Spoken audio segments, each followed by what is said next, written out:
welcome everybody to today's webinar on gusset plate and brace design within RISAConnection. Today we're going to be taking a look at the latest releases of our programs, that being RISAConnection version 2.0 and RISA 3D version 10.0. Now these versions were released not too long ago, a few weeks back, and for those of you who are under maintenance or who own previous versions of RISAConnection, you're automatically going to be receiving these versions in the mail. If you haven't already received them, then they should be coming shortly, and you'll be able to try out what we're going to be working with here. Now, of course, as many of you are probably aware, RISAConnection also integrates with RISA Floor. However, RISA Floor itself doesn't do the vertical brace designs. There'd be no reason to do the gusset plates within that program. Therefore, this RISAConnection is going to integrate with 3D on its own and 3D operating underneath RISA Floor. Now let's talk about what's new for the version 2.0 of RISAConnection. We have vertical brace connections, which is going to be the topic of today's discussion. There's also axial force considerations within your beams. This relates to things like prying on clip angles and a non-orthogonal load being placed on the welds or bolts that connect the beam to the supporting member. We have added splice connections, both moment and shear splices, and we've added the DXF export of connection details. So now you can actually send all of your connection details out to AutoCAD. Let's also take a look at what the new features are for the vertical brace connections. Now, for this new feature that's been implemented in the program, we had to place a couple of limitations on this initial implementation. Now, that's not to say these are going to be permanent limitations within the program, but rather we prefer to take a phased approach so that we can optimize the amount of features and testing that we can get into the program. So if you take a look at our current vertical brace connections, these are going to be concentric only, which is to say that eccentric bracing arrangements are not currently supported, although they will be in an upcoming release. Now we have both the diagonal and chevron braces supported, and other things such as kickers and K-braces and such will also be added in future releases. We're using the uniform force method as spelled out by the AISC in the 13th and 14th edition manuals. And so we've taken a look at a lot of different white papers and research and the such to figure out exactly how these gusset plates should be designed on the braces, because of course the gusset plate is the most difficult aspect of the brace design. And so in checking that gusset plate design, we're taking a look at things like Whitmore stresses and how those propagate through the plate depending on how the brace is connected to the gusset, and the gusset itself is connected to the beams and the columns. So without further ado, let me go ahead and open up the program. And so what you'll see is when I launch RISAConnection, everything looks the same as it has in previous versions.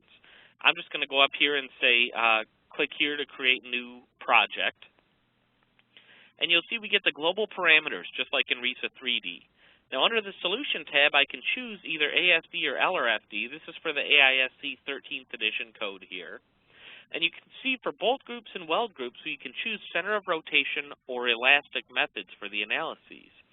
Now, the elastic method is a more conservative traditional hand calc method in both of these cases, and in certain situations, we don't currently have the capability to do, say, a three-dimensional weld analysis using center of rotation.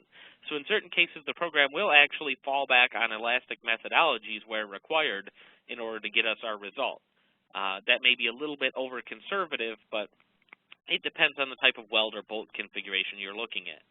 And then we have a few other random checkbox options down here. Now I'm just going to hit OK in this case, and we'll do a design of a brace using LRFD. Now on the left here, we have the tree with all the available connection types, but I actually prefer to work on the right here where we get a little icon of each connection type.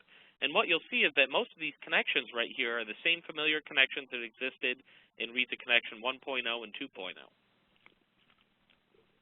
What you'll also find, though, if we scroll down past these new splice connections, is that we also have these brace connections, and these are for vertical braces. Now, when I say vertical braces, what I mean is a brace that exists in the vertical plane. So this would be for a vertical support of a building, or you could also use this as a truss connector if you wanted to. Let's take a look at the vertical brace diagonal connection first. I'll click on that and hit OK, and the program's going to create a vertical brace diagonal connection for me. What we see here in the 3D view is that this consists of a beam, a column, and a brace, and then here is the gusset plate. Now, this type of connection is much more complex than the traditional connection type, such as a shear connection. If we come back in here and take a look at the shear connection, very few components involved as opposed to this type of connection. Furthermore, with the vertical brace, if we go over to the properties on the right here, you can see that aside from the brace framing in from above the beam, it can also frame in from below the beam, or it can frame in from both above and below the beam.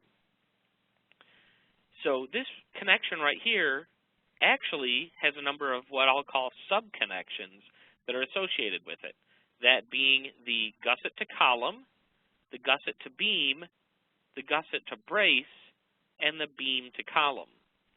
So if you have braces both above and below the beam, you end up with a total of 7 different sub-connections associated with this. And this would produce a lot of different input and a lot of different results. So we've tabulated all the input and results to make this a lot easier to work with. So if you take a look on the right here under the connection properties grid, we have a general tab. This is where we can set up general information about this brace connection. And then we can come in and we can specify information specific to the beam connection, that is the beam to column, for the top brace connection, and that's going to consist of the top gusset to brace connection right here, top gusset to beam connection, which in this case you can see is a weld, and the top gusset to column connection right here, which is a clip angle. So we've sorted this out so that you don't have a really long laundry list of things to go through every time you want to set up a connection. And you'll also see that this property grid is really sort of the more tedious way of entering this information in as opposed to using things like the 2D views. Now looking at this in the 3D view, you may be asking yourself, well, what if I have braces that frame in from the left side of the column rather than from the right? Well, the program can certainly accommodate that just by creating a separate connection for those braces. So I would come up here and create a second connection over here, and I could come in and define this one, having braces both above and below. And so we could really act as though this were one column that were shared between the two, with the braces framing in from the left there, and then framing in from the right. Now, the only interaction that's going to occur between this connection and this connection, in theory, would just be some combined web crippling effects. And that's about it. As far as everything else goes, these connections really act independently from these connections. Now, the program is automatically going to check the column for web crippling from forces coming from one side. So if you actually have 4 braces coming together at one point on a column, the program will be able to do everything for you except for that combined check on the web crippling. So that's one limitation that's important for you to keep in mind. We put that limitation in so that we could, of course, treat these as separate connections and therefore get away with having only 4 tabs worth of input per connection as opposed to 7. Because with brace connections, the amount of results and input, as we found early on in implementation, can quickly spiral out of control. So let's go back to this initial brace connection that I created here. Let's take a look at some of the other options that are associated with it. So as I mentioned, the braces can frame in from above or below. The column connection type can be a flange or a web connection. So I can just as easily frame these directly into the web of the column. We have an input in here for shear load. Now, in case we're wondering what shear load it's referring to, if I take a look down at the bottom here, it says shear load KIPS. We have a status bar description, just like in RISA 3D, and this says the shear load for the connection on the beam. In other words, what is the beam shear? Because that is going to come into play for the connection of the beam to the column. And of course, a certain amount of additional shear is going to work its way into this connection as a result of this brace pushing down. We also have a beam axial load. As it mentions down at the status bar below, positive indicates compression, negative indicates tension. So I could put a negative 10 kip axial load on here, and that implies that that beam now is being pulled with 10 kips of axial tensile force in that direction. Now the top column, column force, story shear, these inputs all relate to column flange bending. So In this case, we have a column, a connection on this top gusset plate, which doesn't come near the top of the column. But let's say that things actually work as we're seeing on screen there in that 3D view, where this is the top of the column. It's not a true section cut, but actually the column stops right up there. Well, if this connection comes up near the top of the column, this flange right at its upper corner is free to bend outwards. Whereas, of course, you've got restraint on the flange down at this portion because it doesn't have a free edge in this case, this free edge being this edge that I'm illustrating right here. And so the program needs to know that distance in order to understand what the flange bending capacity of the column is. As for the column force and the story shear, these all relate to the web buckling and crippling checks that are occurring within the panel zone of the web of the column. Now, if you're integrated with RISA 3D, this information is automatically going to transfer over, but if you're designing a one-off brace connection like we are here, then you'll have to enter that information in. Now, of course, there's the top brace and bottom brace axial loads in this case, a negative and a positive, indicating a tension and a compression. For the beams, if we come in here, we've now incorporated all of the databases from the foreign shapes into the program. So I can come right in here and I can pick any different steel shape database. And if I have custom steel shapes that I've created in RISA 3D, these will also show up in here in my shape database. So I can pick any of those wide flanges out. Currently, we're limited to a wide flange for the beam and the column, although those limitations are also going to be coming away in a future release as we add additional section types, such as tubes. Now, for the braces, what we can choose between is a single angle or a double angle brace. Once again, that's just for this release right here, but we are working on other brace types. And so, in this case, I'm going to switch that top brace over to be a single angle, and we're using the same library and nomenclature from RISA 3D, so an L 4x4x7 implies a 4-inch by 4-inch by 7/16 angle. And I have that framing in from only one side in this case. Then coming down a little bit farther, we can also choose what the angle from the vertical is. And so in this case, I'm going to change that top brace so that it's at a 45-degree angle from the vertical.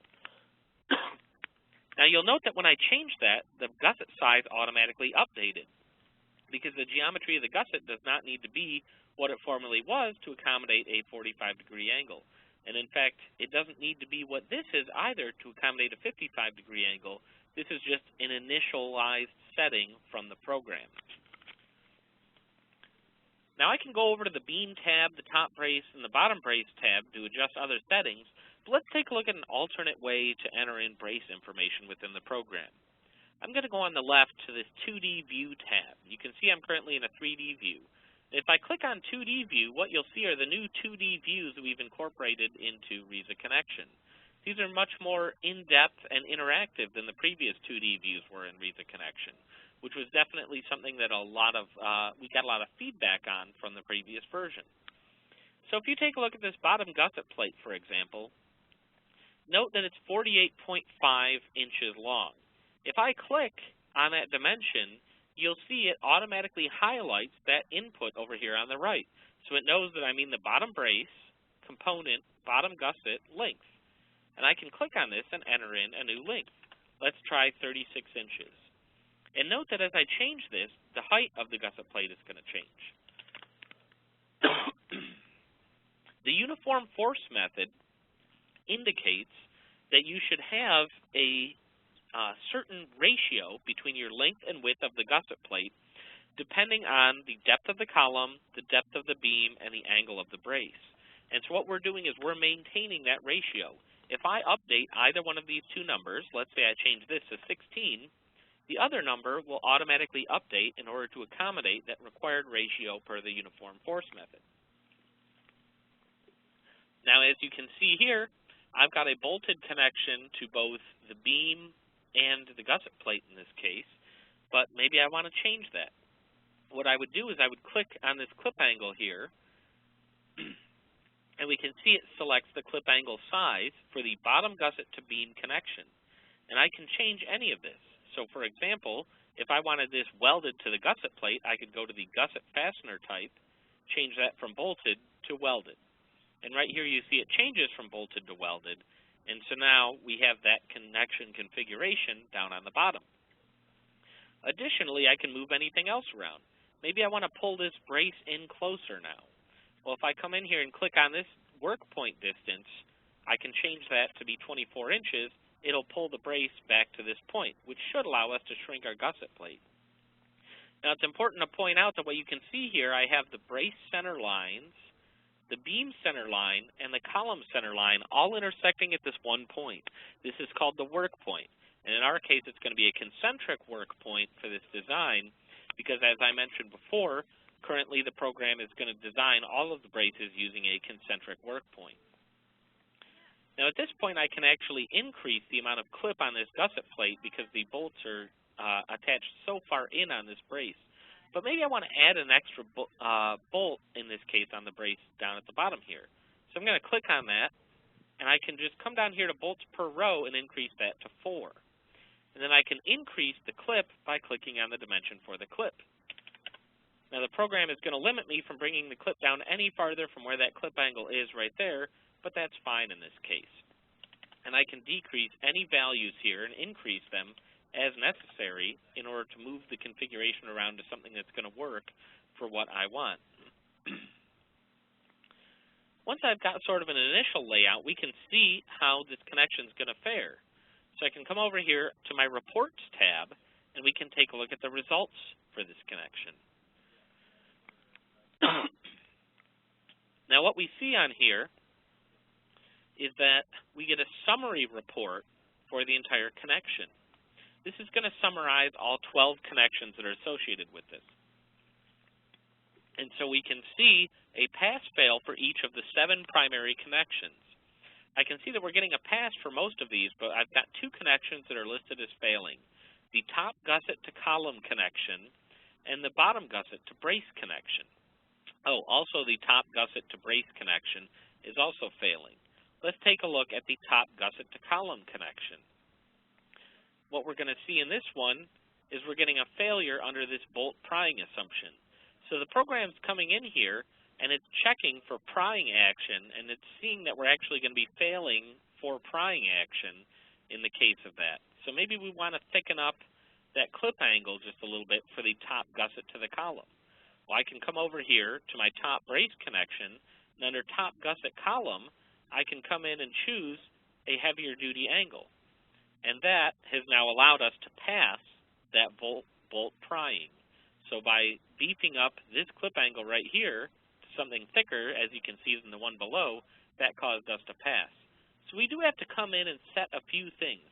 The program's not going to 100% optimize this brace connection for us because there's simply too many variables to run through in order to get a 100% optimized connection. But what it does is it gets us close to where we need to be, and at that point we can tweak things as necessary to sort of get it to pass and push it over the edge at this point. Now for my top gusset to brace connection, I can see I'm failing in clip angle block shear. Well, maybe I want to understand a little bit more what clip angle block shear is going to be. Well, if I go up to my help, you can see that we've actually populated the help in this program with a lot of very useful topics. If I come over here on the contents on the left, I can take a look at my material checks. Or maybe I can just go to search here, and I can type in block shear, and it's going to pull up this information for me.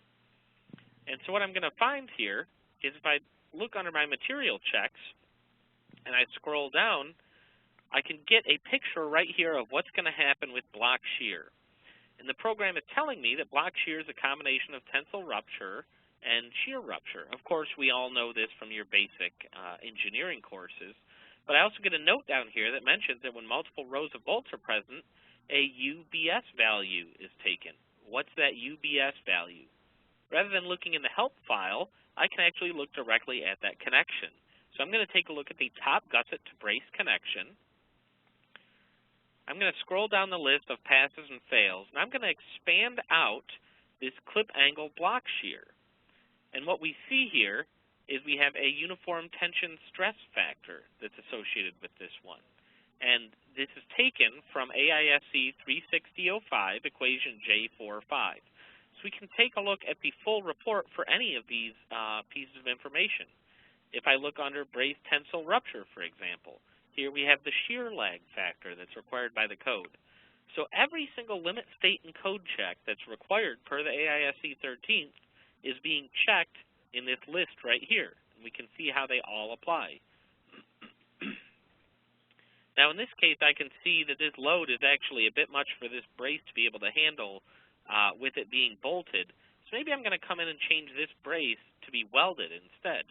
So I'm going to go to the top brace and say that it is actually going to be welded to the gusset plate.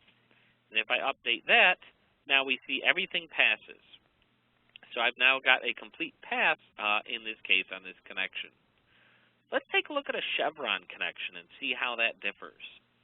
So I'm going to go back to create new connection type, and I'm going to create a vertical brace chevron connection.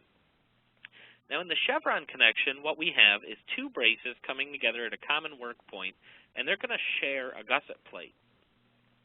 Let me snap into a 2D view so we can see this a little more clearly.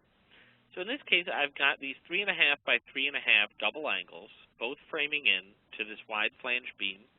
And we're going to presume that this clip angle along the bottom of the beam here was shop welded onto the beam and then bolted to the braces. Now, of course, what if I have two chevron braces that are coming together in a V configuration on top of the beam? Well, that's real simple. I would just create a chevron brace connection, and I would just look at it in this orientation. Because, of course, whether the braces are coming in from above or below doesn't really matter with respect to the beam design. Of course, with the exception that I pointed out of that web crippling effect from a combined compression across these braces, in which case that is one thing that you will have to take a look at on your own. But, of course, the other 150 or so calcs that are associated with this we've taken care of for you in here. So let me take a look at the reports on this one. What we're going to find is that for my gusset to left brace connection, I'm getting a failure for plate compression Whitmore. What is a Whitmore plate compression? Let's take a look at the gusset left brace. I can see here that what the program's done is it's calculated a critical stress and a slenderness ratio here. And I'm going to take a look under the help topics, under vertical brace connections. Here you can see we point out every single connection type that's in here. And if I scroll down, we can see under gusset plate design, we have what's called a Whitmore width. So within this gusset plate, what the program's done is it's taking the force from this bolt and it's spreading it out at a 30-degree angle in either direction to create a critical section where we can treat this gusset plate as a column for buckling. And so that KL over R that we saw was actually for column buckling. I'm going to scroll down a little bit farther and we can see the unbraced lengths that are used when this Whitmore stress block comes out. So the program's automatically taken that into account, which is one of the more arduous and difficult things to do when it comes to brace design. Let's see how the other brace is doing. So I have tension on that one, and what we have instead is a plate tensile rupture for Whitmore and a plate tensile yield for Whitmore. So we have two different Whitmore stress blocks on this plate. The program's automatically taking a look at both of those in this case. Now when it comes to the connection of the beam, we've seen the clip angle connection. So let's take a look at a direct weld connection instead. I can flip that over to directly welded, and so now we're going to get a design per that. And with this direct weld connection, one of the things we'll note if we take a look at the gusset beam connection is that we have a force redistribution adjustment factor. This is a beta factor that's on that weld. This is to compensate for peak stresses in this weld. And this is a requirement. It's buried a little bit in the AISC 13th edition that says that the weld must be designed for the peak stress or for 1.25 times the average stress. And of course, if we take 1 over 1.25, what we get is essentially a 0.8 multiplier, or a 20% reduction in the weld capacity due to the fact that on a long weld like this, and with the way the brace forces work, there's going to be certain higher or lower stress points in this weld. We're treating the weld as having a uniform strength, even though it won't be uniformly loaded, and so we just reduce that strength accordingly. Now, another factor that we're seeing at play here on the weld is this 0.88, this base material proration factor. What this accounts for is the strength of the base material itself. So note here that my weld strength right now is listed as 313 kips. I'm going to come on the right over here, and under Gusset beam connection, for my beam weld, you'll see I have this set with an E70 electrode, double fillet, with 4/16, or in other words, it's a 1/4 inch weld. I'm going to change this to be a 5/16 weld, and you'll note that my strength of my weld still remains at 313 kips. Note that this base material proration factor decreases. I'm going to bump that all the way up to a 3/8. It still remains at 313 kips. The reason behind that is this base material proration factor, whenever it's below 1, is telling us that this gusset plate is actually weaker than the weld itself. And so what's going to happen is this gusset plate, just being a little 3/8 inch A36 plate, is going to tear apart well before you ever develop the strength of that weld. So rather than putting that in as a separate limit state, we've put this in as a factor to decrease the weld strength such that the weld strength can never exceed the strength of the base material. Now, aside from double fillet, we could also specify a PJP weld. In this case, then, we're going to get the partial joint penetration weld calculations here, or we can do this one as a CJP weld. And in this case, with the CJP, it's going to assume full development of that weld, but it is going to check what my materials are made out of between the beam and the plate and the weld electrode to make sure that they're all compatible with each other to handle that CJP weld. So once I've got the design of my braces, I'm probably going to want to output this information in some useful way so that I can give it over to a detailer. Well, for that, I'm going to go up to File up at the top and choose Export. And you'll see that we have a new option here where we can export to a DXF file, either a single connection or all connections. I'm going to export to all connections. And in here I can choose the units and a scale factor for the CAD drawing that this is going to create. And I can specify what layers the different elements are supposed to be exported to. So when I hit OK, all I need to do is just specify a location. I'm going to call this my brace job. And then I'm going to open up AutoCAD here and open up that drawing that we just exported from RISAConnection. So I'm going to specify over here to take a look at the desktop. And I'm going to tell it that this is a DXF as opposed to a DWG. This is a more universal file format so that it can also be read in by things like MicroStation. And what we see here is an AutoCAD drawing has been generated by RISAConnection that have callouts for everything on my connections.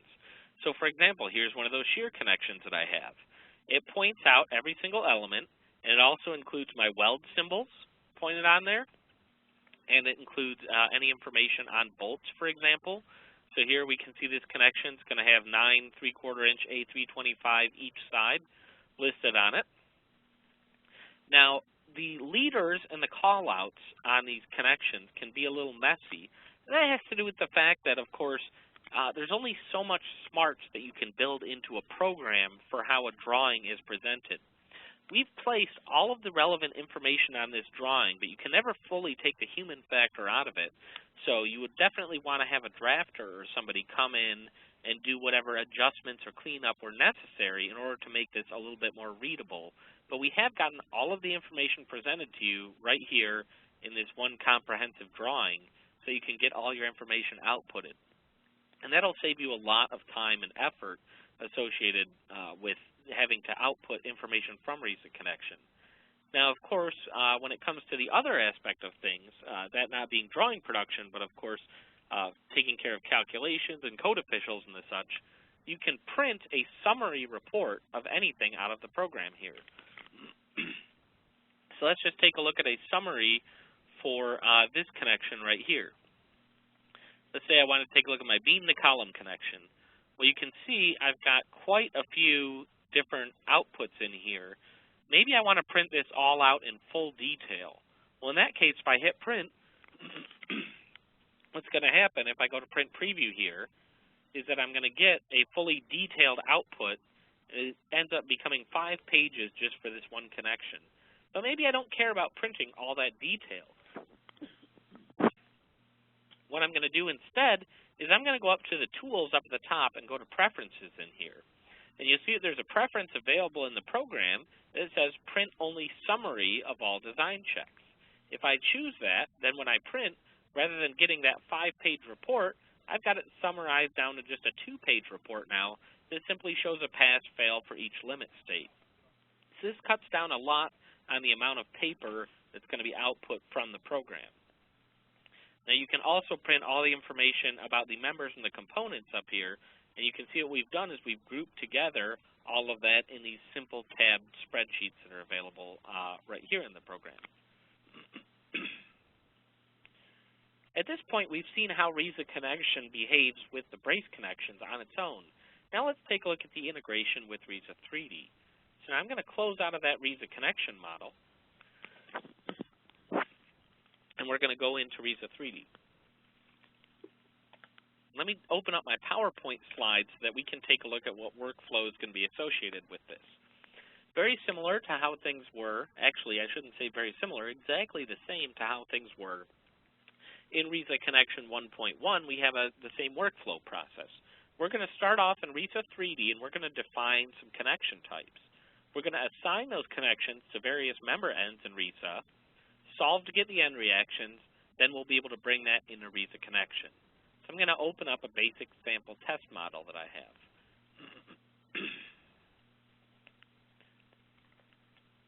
You can see here in RISA 3D version 10 that I've got this simple steel frame laid out in here with some braces. I also have some moment connections and such set up. And this model will be posted online after this webinar for you to play around with. But of course, if you have your own models with vertical braces, I'd encourage you definitely to try to integrate those instead. I'm going to go up to the global parameters here, and under the codes tab, you'll see that I have this model set up for AISC 13th edition design.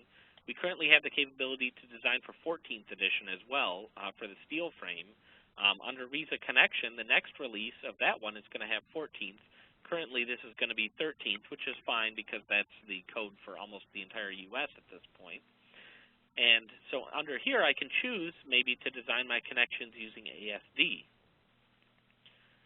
Next, I'm going to take a look at my connection rules spreadsheet. So under the data entry toolbar here, there's this connection rules spreadsheet. And you'll see there's a lot more connection rules than were available in previous versions. And so, for example, we have column splices available. We have moment splices available.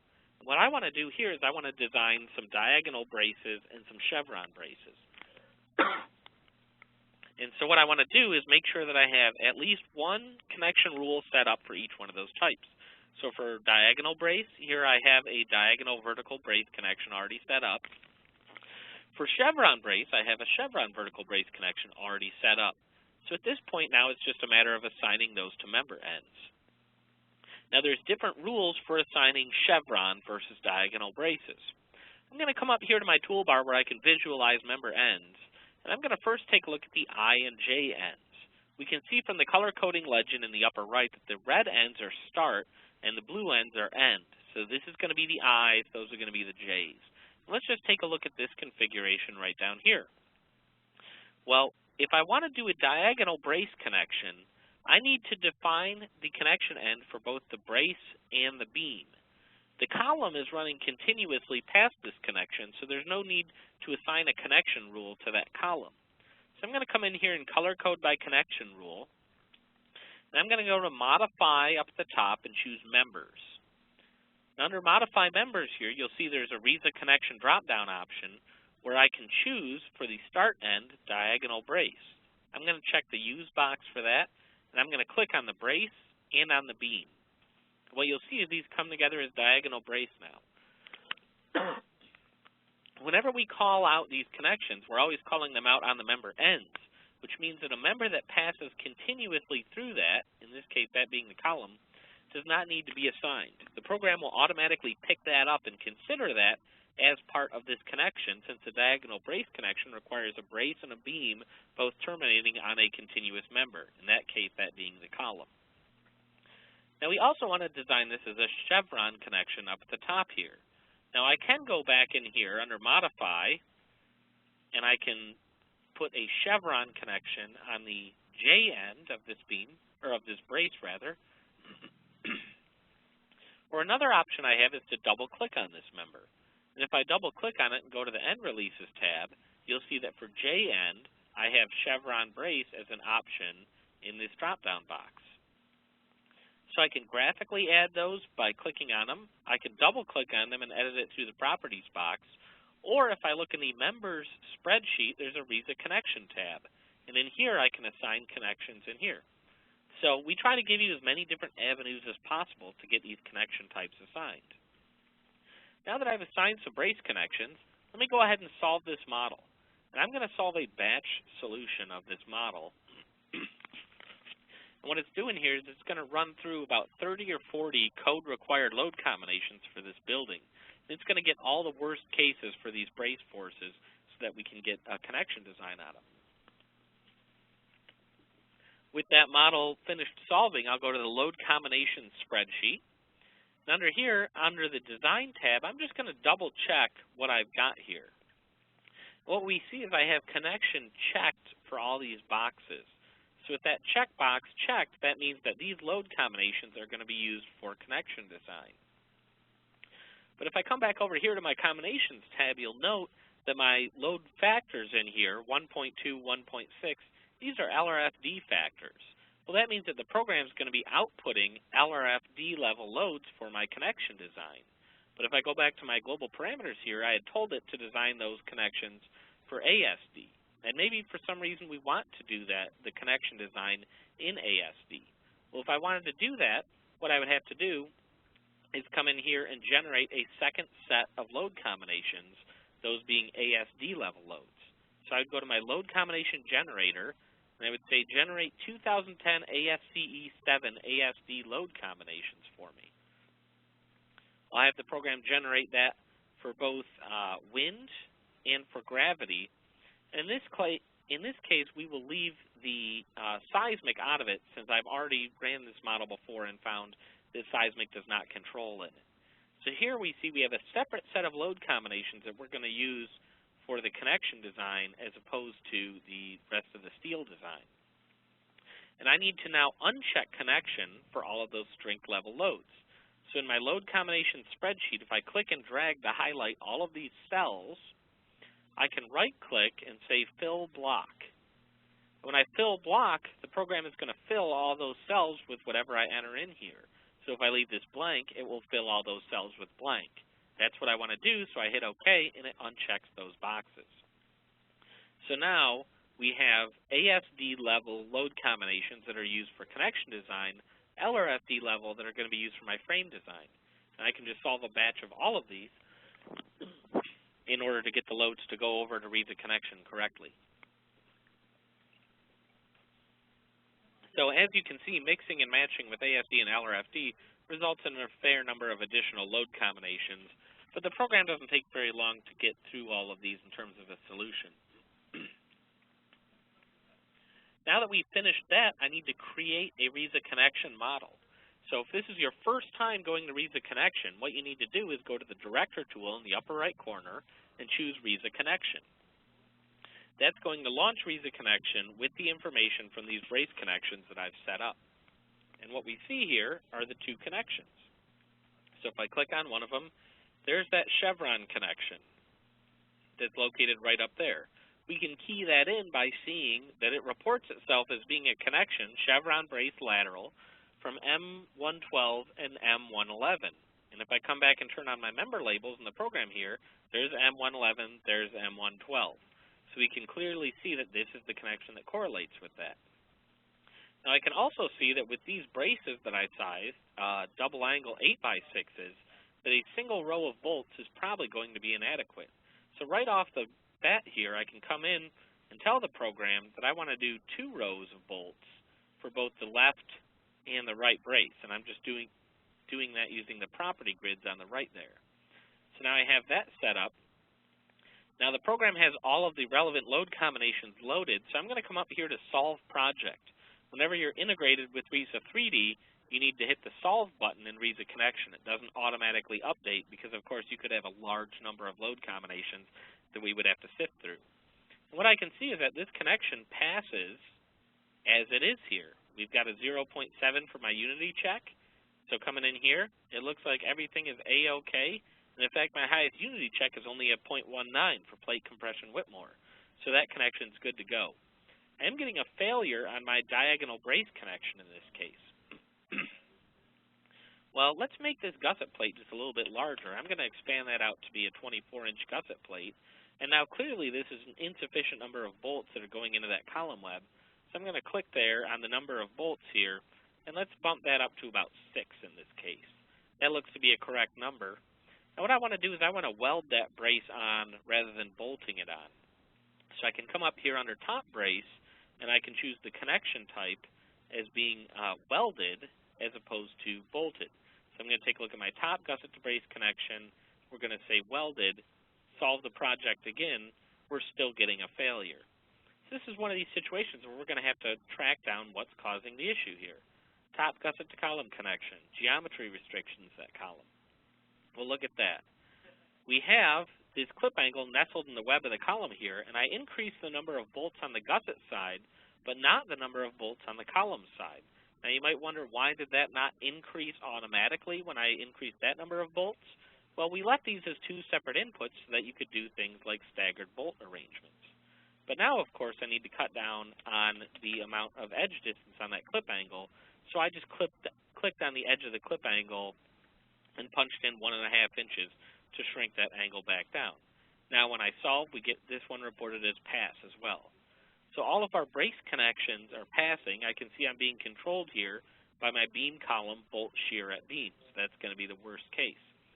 At this point, I'm ready to export my information back into RISA 3D. We now have a button right on the toolbar up here that shows the RISA 3D icon that says, if I hover over it, export connection results to RISA. I click on that button, and now in RISA 3D, it has now received that information. And I can take a look at my member ends color-coded using my member end button right up here to look at connection results. And we can see that shows now as green. And I even get a unity check reported right next to it, so 0.36. I can take a look under my connection results spreadsheet within RISA 3D here. And this is going to show me both my connections and what controlled in them. So for chevron brace connection, that passed with this unity check. Plate compression Whitmore, and same thing with the diagonal brace. Here we're controlled by bolt shear at beam. We can also look at the LC that controlled for these brace connections, 44 and 48. So if I go to my load combination spreadsheet and scroll down here, I can see that this is WLZ and also WLZ. So clearly wind load blowing in the Z direction is controlling both of these braces. That's not a big surprise, seeing as how these braces right here are oriented in the Z direction as well as the vertical plane, and we only generated loads for the wind loads for this model. Now at any time, if I make changes to the model, like let's say I come up here and I go to insert wind load, and let's bump this wind speed way up to, say, 150 miles an hour. I'm going to solve this model again, and we're going to see now whether or not these connections still work now that I've got 150 mile an hour wind load. But we don't actually have to go back into RISAConnection in order to see that. Now that I've set up a connection type, I can simply have the program check my existing connections here. I'm going to come into RISAConnection and make sure this is saved, and it is saved, so we're good on that one. Now if I go back up to the Solve button here, I can choose Design Connections. And with this updated information now, it's going to send all of those loads back out into RISAConnection. It's going to calculate the capacities of these, and then it has now exported that information back into RISA 3D. And what we can see now is that that chevron brace still is passing, but now it's at 0.985. So it's nearly been tipped over the edge, but we do know that this brace design is good for 115 all the way up to 150 mile an hour wind load for that gusset plate. So we are good to go on this model. If I wanted to double check anything on it, I can come to this white connection button over here on the left, and I can click on any connection in my model, such as that brace connection, and it will automatically launch RISAConnection to that connection for me. So I can come in here and take a look at why, for my gusset to right brace connection, the plate compression Whitmore is failing on me. Here's some information, a code reference, everything else associated. We're calculating the flexural buckling stress per AISC equation E3-2. You really can't ask for more in terms of output for what you're getting in this program, and in terms of a smooth integration that's seamless with RISA 3D. At this point, I've shown you everything that we have relating to these new brace connections within RISAConnection and RISA 3D. We do have additional resources, of course.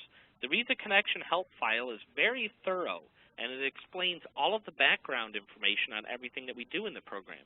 So if you ever have a question as to, well, how did you formulate the bolt prying assumption, or how are you treating welds that are loaded in more than two directions at once, we've got a lot of in-depth backup in there, including links to various white papers, AISC design guides, AISC manuals, and just overall mechanics and materials concepts are all thoroughly explained in that help file. So I would strongly recommend taking a look anytime you're wondering what the program's doing, because as I mentioned earlier in the webinar, our goal is transparency with this program. We also have a printed version of that help file, which is a reference manual, which anybody who owns RISAConnection automatically receives. And of course, don't hesitate to email or call us here at our support@risa.com or the number, and we'll be more than glad to help you out with it. And of course, keep an eye open on RISAConnection for developments, as we are rapidly adding new connection types, new codes and the such in there all the time. So RISAConnection is an evolving product that's really getting a lot of new features, especially in the upcoming releases.